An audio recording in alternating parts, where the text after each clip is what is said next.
Hello friends, welcome back to my channel. तो आज मैं आपको एक्सप्लेन करने वाला हूँ 2022 में रिलीज हुई तमिल मूवी जिसका नाम है तिरुचित्रबलम। तो ये एक रोमांटिक कॉमेडी ड्रामा है। तो चलिए विदाउट वेस्टिंग टाइम इस मूवी का एक्सप्लेनेशन स्टार्ट करते हैं। तो मूवी स्टार्ट होती है कार के सीन से, जहाँ पे अचानक से उसका एक्सीडेंट हो जाता है, लेकिन इस कार में कौन थे अभी हमें पता नहीं है। फिर सीन शिफ्ट होता है अपने हीरो पर, जिसका नाम है तिरु, और वो एक फूड डिलीवरी कंपनी में जॉब करता है। एक दिन वो पार्सल लेकर एक आलीशान से फ्लैट पर गया था, तो उसका दरवाजा उसका स्कूल का फ्रेंड ओपन करता है और वो उसे देखते ही पहचान लेता है। तो यहाँ पे हमें पता चलता है कि तिरु का निक नेम है डरपोक, क्योंकि वो बहुत ही डरपोक था और स्कूल में सब लोग उसे इसी नाम से चिढ़ाते थे। फिर तिरु को अंदर खड़ी एक लड़की नजर आती है और देखते ही वो उसे पहचान लेता है। तो वो और कोई नहीं, उसकी स्कूल की क्रश थी अनुषा, लेकिन उसमें इतनी हिम्मत नहीं थी कि वो उसे प्रपोज कर सके।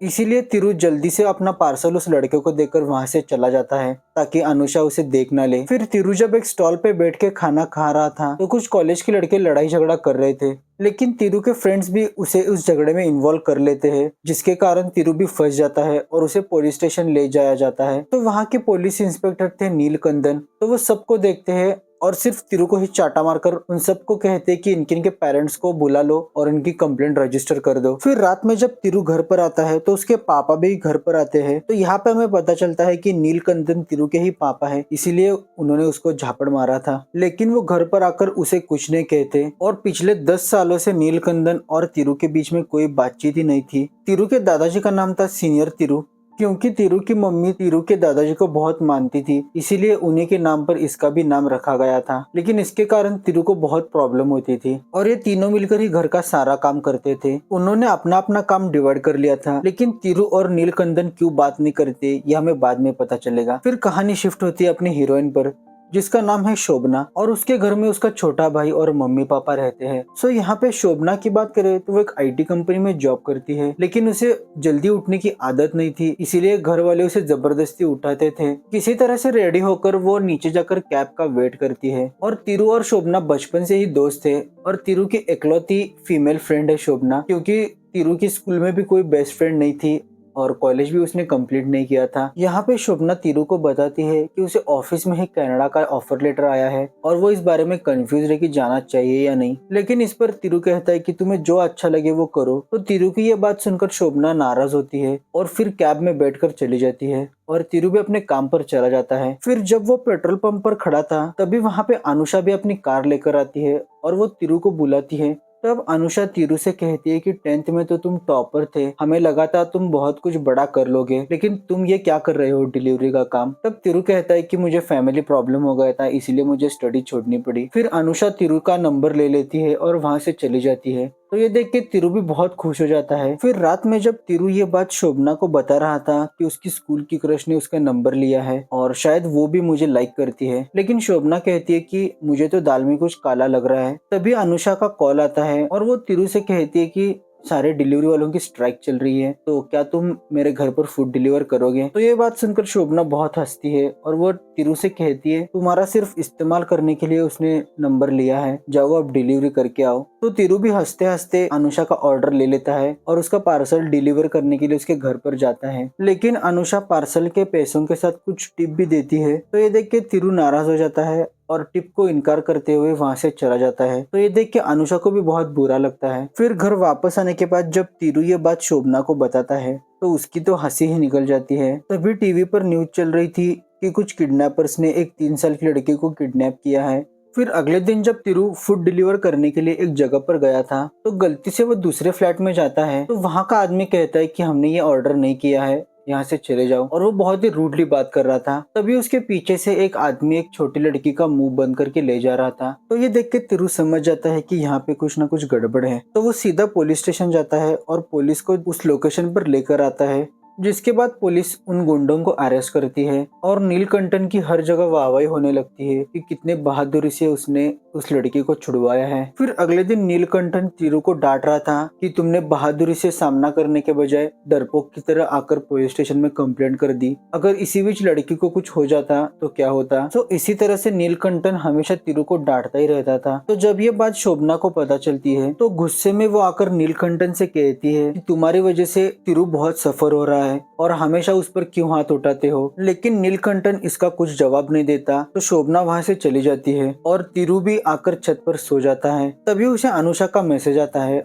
और वो सॉरी कह रही थी। साथ में ही उसने तिरु को कॉफी पर बुलाया था। तो ये सुन के तिरु तो बहुत खुश हो गया था। तो अगले दिन बन ठन के वो अनुषा से मिलने के लिए कैफे में चला जाता है। वहाँ पे आते साथ ही अनुषा पहले तिरु को हक करती है और वो दोनों कॉफी और ब्रेकफास्ट करते हैं। जिसके बाद शाम में जाते टाइम अनुषा उसे किस करके जाती है। तो ये देख के तिरु बहुत खुश हो जाता है और उसे लगता है कि अनुषा भी उसे लाइक करती है। इधर शोभना को भी पता चल गया था कि तिरु अनुषा से मिलने के लिए गया है। तो वो दिन भर उसके मैसेज और कॉल का वेट कर रही थी। लेकिन दिन भर तिरु अनुषा के साथ ही बिजी था और रात में वो कंटिन्यूअसली शोभना को कॉल और मैसेज कर रहा था, लेकिन वो कुछ भी रिप्लाई नहीं दे रही थी। फिर बाद में थक हार कर तिरु शोभना के भाई को मैसेज करता है और कहता है कि मेरी बाइक खराब हो चुकी है, जल्दी से मुझे लेने के लिए कैफे में आओ। तो ये बात सुनकर शोभना तिरु को लेने के लिए कैफे पर जाती है। फिर वापस आते टाइम तिरु शोभना को बताता है कि अनुषा ने मुझे 2-3 बार हक किया और एक बार किस भी किया। तो ये बात सुनकर शोभना शॉक रह जाती है और शोभना को लग रहा था कि अनुषा ने तिरु को लिप्स पे किस किया है, लेकिन तिरु बताता है कि गाल पे किया है। तो ये सुन के शोभना कहती है कि ये तो नॉर्मल है,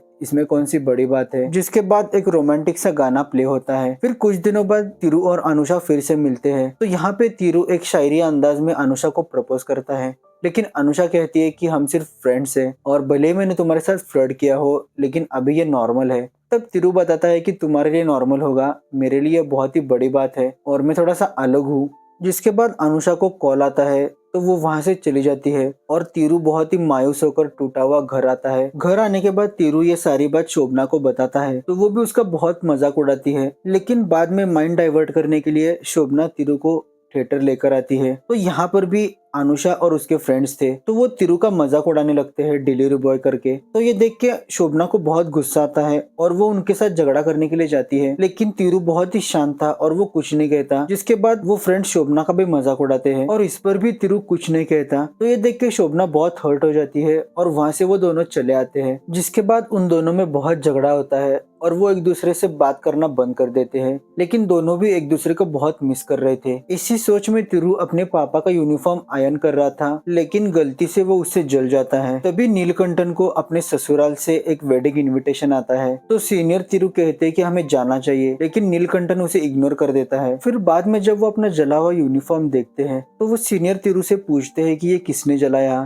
तो वो इल्जाम अपने सर पर ले लेते हैं और कहते हैं कि गलती से जल गया, लेकिन नीलकंठन बहुत ही गुस्सा करने लगते हैं। तो ये देख के जूनियर नीलकंठन कहता है कि गलती से मैंने ही जला दिया है, दूसरा है वो पहन के जाओ। लेकिन इस पर नीलकंठन और गुस्सा करते हैं और कहते हैं कि तुम्हारे लिए मैंने क्या कुछ नहीं किया, क्या कमी रह गई। लेकिन इस पर तिरु कहता है कि मुझे मेरी माँ और बहन क्या तुम वापस दे सकते हो। ये सुनने के बाद नीलकंठन चुपचाप अपने बेडरूम में जाकर सो जाता है। एक्चुअली 10 साल पहले नीलकंठन अपने बीबी बच्चों के साथ अपने कार लेकर कहीं जा रहा था। तो वो कंटिन्यूअसली अपने मोबाइल में मैसेज टाइप कर रहा था। तो तिरु कहता है कि पापा तुम मोबाइल साइड में रखो और गाड़ी चलाओ, लेकिन नीलकंठन कहते हैं कि ये इम्पोर्टेंट है, मुझे मैसेज करने दो। और वो ड्राइव करते ही मोबाइल में देख रहे थे, तभी उनके सामने अचानक से ट्रक आ जाता है और इस एक्सीडेंट में तिरु की मम्मी और बहन मारे जाते हैं। लेकिन तिरु को हमेशा यही लगता है कि पापा ने जानबूझकर उन्हें मारा है। इसी गुस्से के कारण वो 10 साल से उनसे बात नहीं कर रहा था। फिर अगले दिन तिरु अपने काम पर निकल जाता है। तभी कुछ टाइम बाद तिरु को शोभना का कॉल आता है और वो जल्दी से हॉस्पिटल आने के लिए कहती है। तिरु जब हॉस्पिटल पर जाता है तो उसे पता चलता है कि उसके पापा को स्ट्रोक का अटैक आया है, जिसके कारण उनकी लेफ्ट बॉडी पैरालाइज हो चुकी है। तो ये सुन के तिरु को बहुत बुरा लगता है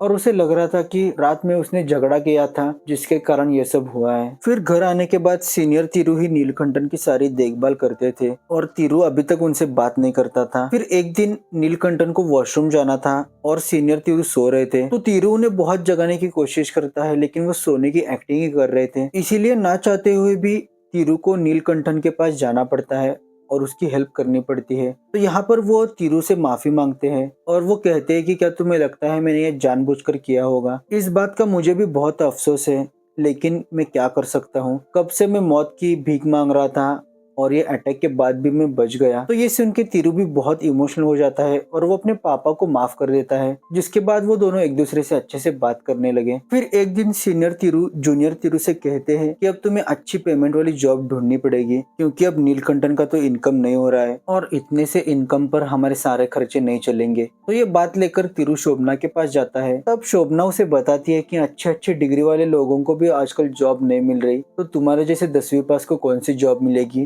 पहले तुम्हें कोई डिग्री कंप्लीट करनी होगी, जिसके बाद ही तुम्हें जॉब लगेगी। तो शोभना की बात सुनकर तिरु भी मान जाता है और वो कॉलेज का फॉर्म भर देता है और शोभना ही अब तिरु को पढ़ा रही थी। फिर एक दिन सीनियर तिरु नीलकंठन से कहता है कि हमें शादी में जाना चाहिए। तब नीलकंठन कहता है कि मेरे बेटे को ही मनाने में मुझे 10 साल लग गए, न जाने मेरे सास ससुर मुझे माफ करेंगे या नहीं। फिर फाइनली यही डिसाइड होता है कि वो लोग शादी में जाएंगे और इनके साथ शोभना भी ज्वाइन होती है। तो सब लोग मिलके नीलकंठन के ससुराल जाते हैं। तो वहाँ पर जाने के बाद नीलकंठन नर्वस फील कर रहा था, न जाने उसके सास ससुर क्या कहेंगे। लेकिन वो दोनों जैसे ही नीलकंठन को देखते हैं तो वो उसे वेलकम करने के लिए उसके पास आते हैं और बहुत ही अच्छे से बात करते हैं और कहते हैं कि इतने सालों में तुम हमसे मिलने के लिए क्यों नहीं आए, भले ही हमारी बेटी ना आ रही हो, लेकिन हमारा पोता और तुम हमारे जमाई हो। तो ये सुन के नीलकंठन को भी अच्छा लगता है कि उसके सास ससुर ने भी उसे माफ कर दिया है। जिसके बाद अब नीलकंठन की भी तबीयत में सुधार आ रहा था और वो अपने पैर पर खड़ा हो जाता है। फिर अगले दिन शादी थी, तो शादी में सब लोग रेडी होकर जाते हैं। तो वहाँ पे तिरु को और एक लड़की पसंद आ जाती है जिसका नाम रंजनी था।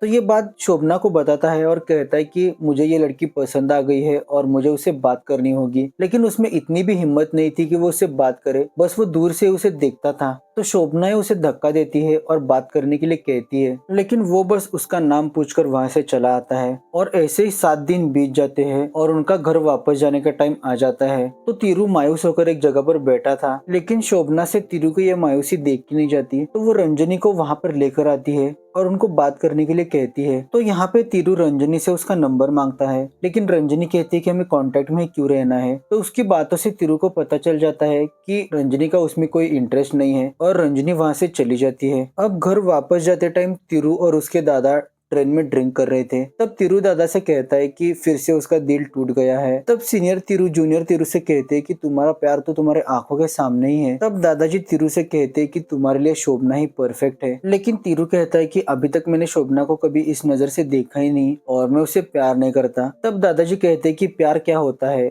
एक दूसरे को समझना, एक दूसरे की हेल्प करना, यही तो प्यार है, और एक बार उस नजर से देख तो लो। इसीलिए अगले दिन से तिरु शोभना को उस नजर से देखने लगता है और देखते देखते ही उसे शोभना से भी प्यार हो जाता है। फिर कुछ ही दिनों में तिरु की एग्जाम थी, तो तिरु शोभना से कहता है कि एग्जाम के बाद मैं तुम्हें कुछ बताऊंगा। तो शाम में जब तिरु शोभना से बात करने के लिए आता है तो उसके मुंह से आई लव यू निकल ही नहीं रहा था। तो वो कहता है कि जिस तरह से हमने ये कॉफी शेयर की है, तो क्या हम अपनी जिंदगी एक दूसरे के साथ शेयर कर सकते हैं, और क्या तुम मुझसे शादी करोगी। तो ये बात सुनकर शोभना शॉक रह जाती है और वो तिरु से कहती है कि तुम अब ये बात मुझसे कह रहे हो, लेकिन बाद में कभी मत कहना, और ये बात हम दोनों में ही रहनी चाहिए। ऐसा कह के शोभना वहाँ से चली जाती है। फिर तिरु भी अपने दादाजी के पास आता है और उस पर गुस्सा करता है कि तुम्हारी वजह से मैंने उसे प्रपोज किया और अब हमारी दोस्ती भी खतरे में है। फिर अगले दिन से तिरु शोभना से दूर भागने लगा, क्योंकि उसमें हिम्मत नहीं थी कि वो शोभना को फेस करे। इधर शोभना को भी सेकेंड टाइम कनाडा का ऑफर आता है, लेकिन इस बार शोभना वो ऑफर एक्सेप्ट कर लेती है। फिर एक रात तिरु और नीलकंठन बाहर खाना खाकर वापस आ रहे थे, तभी उनके सामने वो गुंडा आ जाता है और वो तिरु से कह रहा था कि तुम साइड में चले जाओ, मेरा बदला नीलकंठन से है। लेकिन तिरु उसे रोक रहा था और इसी बीच उन दोनों में बहुत लड़ाई झगड़ा होता है। इसमें तिरु बहुत ही बुरी तरीके से इंजर्ड होता है, लेकिन फिर भी वो हार नहीं मान रहा था और आखिरकार वो एक बड़ा सा पत्थर उठाता है और उसे मार ही देता है, जिसके बाद तिरु को हॉस्पिटलाइज किया जाता है। यहाँ पे शोभना भी उसे देखने के लिए आती है। फिर कुछ दिनों बाद तिरु को डिस्चार्ज मिल जाता है और वो अपना काम भी स्टार्ट कर देता है, लेकिन अभी तक तिरु को शोभना के बारे में कुछ पता नहीं था। तभी फ्लाइट वाले दिन शोभना तिरु को कॉल करती है और वो कनाडा जा रही है बात बताती है। तो ये बात सुन के तिरु कहता है कि क्या तुम रह पाओगी, लेकिन इस पर शोभना कहती है कि मुझे रहना पड़ेगा और मेरी कुछ ही घंटों में फ्लाइट है। तो तिरु कहता है कि मैं तुमसे मिलने के लिए एयरपोर्ट पर आऊंगा, तुम बाहर ही रुको। फिर शोभना एयरपोर्ट पर चली जाती है और इधर तिरु भी अपनी बाइक लेकर एयरपोर्ट जा रहा था, लेकिन जल्दी जल्दी में अपना हेलमेट भूल गया था। तो उसे ट्रैफिक पुलिस रोक लेते हैं और उसे छोड़ते ही नहीं। इसके कारण तिरु एयरपोर्ट नहीं पहुंच पाता और शोभना फ्लाइट लेकर कनाडा चली जाती है। और फ्लाइट में शोभना को भी बहुत बुरा लग रहा था कि उसने ये कनाडा जाने का डिसीजन क्यों लिया। खैर दूसरे दिन शोभना का भाई तिरु के घर पर आता है और कुछ ग्रीटिंग्स और गिफ्ट जमीन पर फेंकते हुए तिरु से कहता है कि ये सारे गिफ्ट शोभना ने तुम्हारे लिए लिए हैं और वो 6 स्टैंडर्ड से तुम पे प्यार करती है, लेकिन तुमने कभी उस पर ध्यान दिया ही नहीं और उसे प्रपोज करने से पहले तुमने और 2 लड़कियों को प्रपोज किया, इसमें भी तुमने उसी की हेल्प ली। तो ये देख के शोभना को कैसे लगेगा ये तुम्हारा अट्रैक्शन नहीं बल्कि प्यार है, तो तुम्हारे कारण ही शोभना इंडिया छोड़कर कनाडा चली गई है। ये बात सुन के तिरु को अपनी गलती का एहसास हो गया। फिर कहानी 1 महीने आगे चली जाती है जहाँ पे शोभना एक कैफे में बैठ के काम कर रही थी। तभी शोभना को तिरु का वीडियो कॉल आता है। 1 महीने बाद तिरु का चेहरा देखने के बाद शोभना इमोशनल हो जाती है और रोने लगती है और वो तिरु से कहती है कि मैंने गलती कर दी कनाडा आकर, मुझे घर वापस आना है। तभी सडनली तिरु शोभना के पीछे खड़ा हो जाता है। तो ये देख के शोभना शॉक रह जाती है और तिरु शोभना से कहता है कि मैं कितना डफर हूँ, तुमने मेरे लिए इतना कुछ किया, हर पल मेरे सपोर्ट में खड़ी रही और मैं तुम्हें पहचान ही नहीं सका और अब तुम्हें कहीं आने की जरूरत नहीं है, मैं ही तुम्हारे पास तुम्हारा सपोर्ट बन के आया हूँ। ये सुनने के बाद वो दोनों एक दूसरे को हक करते हैं और ये सीन बहुत ही इमोशनल है। फिर कुछ दिनों बाद उन दोनों की शादी हो जाती है और वो अपने घर पर चले आते हैं। इसी दिन तिरु का रिजल्ट भी आ जाता है और एग्जाम में तिरु फेल हो चुका था, लेकिन तिरु ठान लेता है कि मैं किसी तरह करके पढ़ाई करके ये एग्जाम पास हो जाऊंगा और इसी हैप्पी एंडिंग के साथ ये मूवी एंड हो जाती है। सो आपको ये रोमांटिक कॉमेडी मूवी कैसी लगी जरूर मुझे कमेंट सेक्शन में बताना और अच्छी लगी होगी तो मेरे चैनल को जरूर सब्सक्राइब करना। Thanks for watching the video.